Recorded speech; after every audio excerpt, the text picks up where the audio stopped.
श्रेष्ठ। एक विश्वास अपने भीतर जागृत करें। और जिस दिन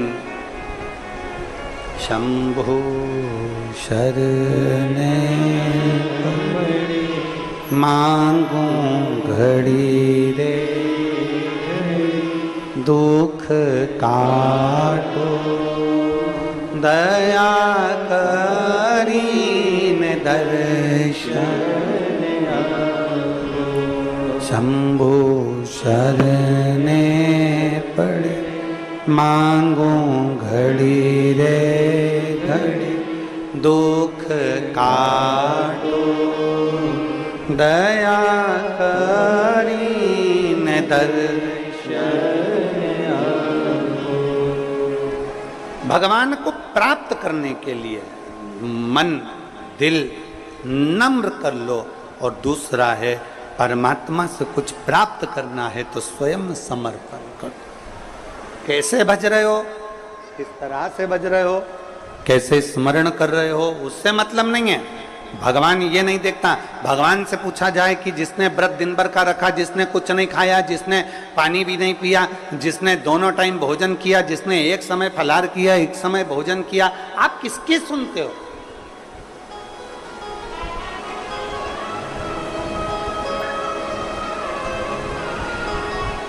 आप किसकी सुनोगे?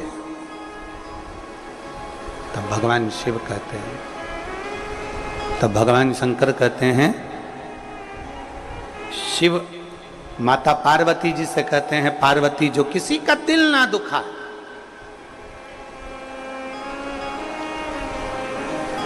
जिसके मुख से कभी अपशब्द ना निकले।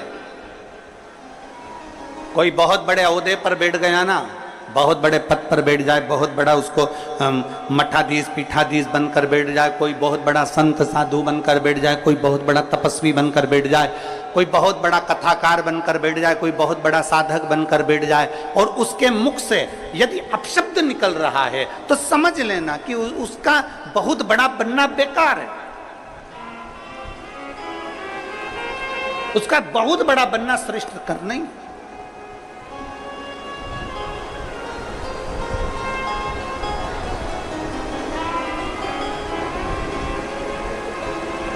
एक बहुत सुंदर कथा थी। एक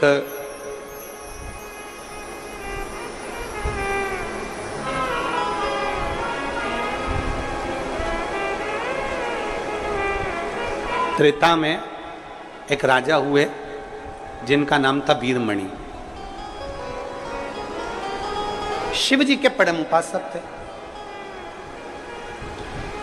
भगवान शंकर के इतनी उपासना करते थे वीरमणि, इतनी उपासना करते थे कि शिव के बिना एक क्षण नहीं रहते।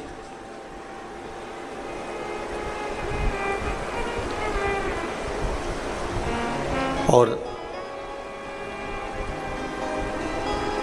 देवपुर नाम के नगर में उनका निवास था। देवपुर नाम का एक नगर था त्रेता में, और उस नगर में वो निवास करते थे वीरमणि, बहुत विद्वान। वीरमणि स्वयं शंकर के उपासक थे, और वीरमणि का जो पुत्र था रुक्मंगत, वो भी शिव का उपासक। वीरमणि भी शंकर के उपासक थे, और उनका बेटा रुक्मंगद भी भगवान शिव की आराधना करते। कई वर्ष निकल गए तप साधना करते करते, कई साल निकल गए तप साधना करते करते, कई वर्ष उनके तप साधना में निकल गए, पर वीरमणि को शिव का दर्शन नहीं हुआ। वीरमणि को शंकर का दीदार नहीं हुआ, शंकर का दर्शन नहीं हुआ। कई वर्ष निकल गए, और मैंने तेरे ही भरोसे बाबा, तेरे ही भरोसे हवा बिच उड़ती जावांगी, बाबा डोर हत्थों छड़ी ना मैं कट्टी जावांगी। भोले मैं तेरी पतंग, शंभो मैं तेरी पतंग, हवा बिच उड़ती जावांगी, बाबा डोर हथो छड़ी ना मैं कटी जावांगी। वीरमणि को आज तक शिव का दीदार नहीं हुआ। आराधना करते करते करते करते, शंकर का भजन करते करते, शिव की उपासना करते करते बहुत समय निकल गया। देवपुर नगर का राजा वीरमणि साधना करते करते कई वर्ष निकल गए, पर शंकर का कोई दीदार, शिव दिखे ही नहीं। आप में से कई मेरी जीजियां बैठी हैं, रोज शंकर के मंदिर जाती हैं, रोज जल चढ़ाती हैं, रोज शंकर के मंदिर में झाड़ू लगाती हैं, रोज शंकर जी के मंदिर में पोछा लगाती हैं, रोज शिव जी के मंदिर में दीप लगाती हैं, रोज शंकर जी को बेलपत्र चढ़ाती हैं, उनका श्रृंगार करती हैं। कई माताएं ऐसी हैं जिनको अभी तक शंकर का दीदार नहीं हुआ, पर इतना विश्वास से कहता हूं, छत्तीसगढ़ की इस पवित्र भूमि पर इतना विश्वास से कहता हूं, भले शंकर का दर्शन नहीं हुआ हो, पर इतना विश्वास से कहता हूं कि मेरे बाबा ने तुम्हारी झोली खाली तो रखी नहीं होगी, भर जरूर दी।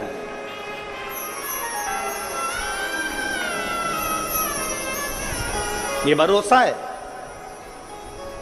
राजा वीरमणि को, देवपुर नगर के राजा वीरमणि को शंकर का दर्शन नहीं हुआ। आखिरी में वीरमणि को लगा कि शिव का दर्शन नहीं हो रहा, मेरी साधना। वीरमणि का बेटा रुकमंगत भी शिव की आराधना में लीन रहने लगा। श्री शिवा नमस्तु, श्री शिवा नमस्तु, श्री शिवा नमस्तु, श्री शिवा नमस्तु। वीरमणि भगवान शंकर की आराधना में डूबे रहते, रुकमंगत भगवान शिव की आराधना में डूबे रहते।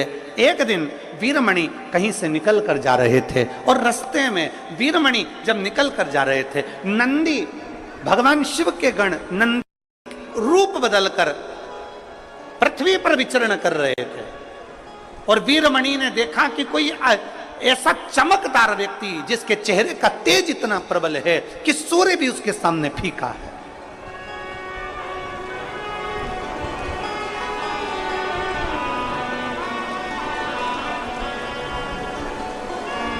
जिसके चेहरे का तेज इतना प्रबल है कि सूर्य भी जिसके सामने फीका।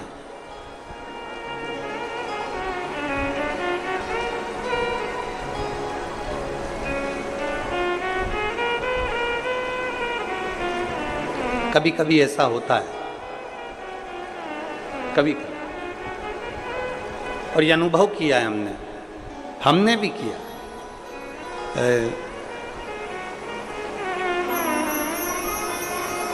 सीहोर सीवन नदी से कुबेरेश्वर धाम की दूरी है 11 किलोमीटर।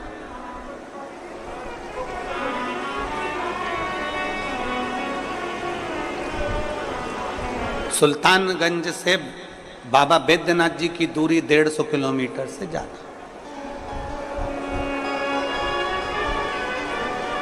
सुल्तानगंज से कावड़ लेकर बैद्यनाथ बाबा के चरणों में जाना, पहुंचना, थकान भी हो जाएगी, चल भी लोगे, पहुंच भी जाओ। ओमकारेश्वर का जल लेकर उज्जैन तक लोग पहुंच जाते हैं 150-200 किलोमीटर, 150 किलोमीटर चल, लोग 90-100 किलोमीटर तक चल लेते। पर मसीवन का जल लेकर जब कुबेरेश्वर धाम तक केवल 11 किलोमीटर चलना है, केवल 11 किलोमीटर। लोगों को लगता है 11 किलोमीटर, हम तो वहां गए थे, हम वहां पर 150 किलोमीटर चले थे, हम आ गए थे, हम 70 किलोमीटर चले थे, हम आ गए थे, हम 50 किलोमीटर चले थे, हम आ गए थे 21 किलोमीटर चले थे, हम आ गए थे 14 किलोमीटर चले थे, हमने वो पहाड़ चढ़ा था, हमने वो वहां गए थे, हमने वो दर्शन किए थे, हम इतने ऊंचे पहाड़ चढ़ सकते हैं, तो 11 किलोमीटर क्या लगे। पर हमने देखा है, सीवन का जल लेकर जब 11 किलोमीटर दूर कुबेरेश्वर धाम तक जाते हैं तो 11 किलोमीटर चलने में भी लोगों को ये अनुभव होता है कि हम कम से कम 300 या 500 किलोमीटर केवल 11 किलोमीटर में चलिए। इतना सत बाबा ले लेते, इतना सत लेते। आप लोगों में से किसी ने सीहोर की अगर कावड़ भरी होगी तो उसको मालूम होगा। इतना सत, इतनी शक्ति, इतनी परीक्षा मेरा कुबरेश्वर बाबा ले लेता है। 11 किलोमीटर चलते चलते चलते चलते जब मात्र 1 किलोमीटर की यात्रा रह जाती है तब बाबा इतनी परीक्षा लेता है, इतनी परीक्षा लेता है कि अब तो चला नहीं जाता, केवल 11 किलोमीटर में। और लोग सुबह मॉर्निंग वॉक करते हैं तो 5 kilometre, 7 kilometre, 6 kilometre, 4 kilometre, 3 kilometre चल लेते हैं। पर कुबरेश्वर धाम जब जाते हैं और जब बाबा की कांवड़ लेकर जाते हैं तो वहां थक जाते हैं, 1 किलोमीटर तो चला तक नहीं जाता, ऐसी स्थिति हो जाती है। हमने भी अनुभव किया। और जब 2 किलोमीटर की यात्रा रह गई हमारे चलते चलते चलते चलते, तब चलना नहीं जा रहा। साथ वाले बोले गाड़ी लगा दे, गाड़ी में बैठ जाओ। हमने कहा नहीं, थोड़ा और बचा है, चलते चलो। आखिरी में हमने देखा बोल बम बोल बम बोल बम बोल बम बोल बम बोलते बोलते बोलते बोलते चलते चलते आखिरी में 2 लड़कों के कंधे पर हाथ रखा, फिर चल दिए। चलते चलते चलते चलते फिर आखिरी में विचार कर अब 1 किलोमीटर बचा है पर चला नहीं जा रहा। इतनी देर में बाबा देवाधिदेव महादेव का स्मरण किया। एक छोटा सा छोरा गोरा गोरा सा आया, उसने हाथ पकड़ा, चीटी उंगली पकड़कर जो खींचता खींचता खींचता खींचता ले गया तो कुबरेश्वर धाम तक पहुंचा। आखिरी परीक्षा पर भी वो साथ देता ही देता। आखिरी परीक्षा। अच्छा चलो तुमसे एक बात पूछें, उत्तर दोगे क्या? अरे बोलो तो भिलाई वालों, दोगे उत्तर? अपने बच्चे की ट्यूशन किस टीचर से लगवाते हो? वो टीचर जो तुम्हारे बच्चे के स्कूल में पढ़ाता है। बोलो बोलो, सही है? अरे जम के तो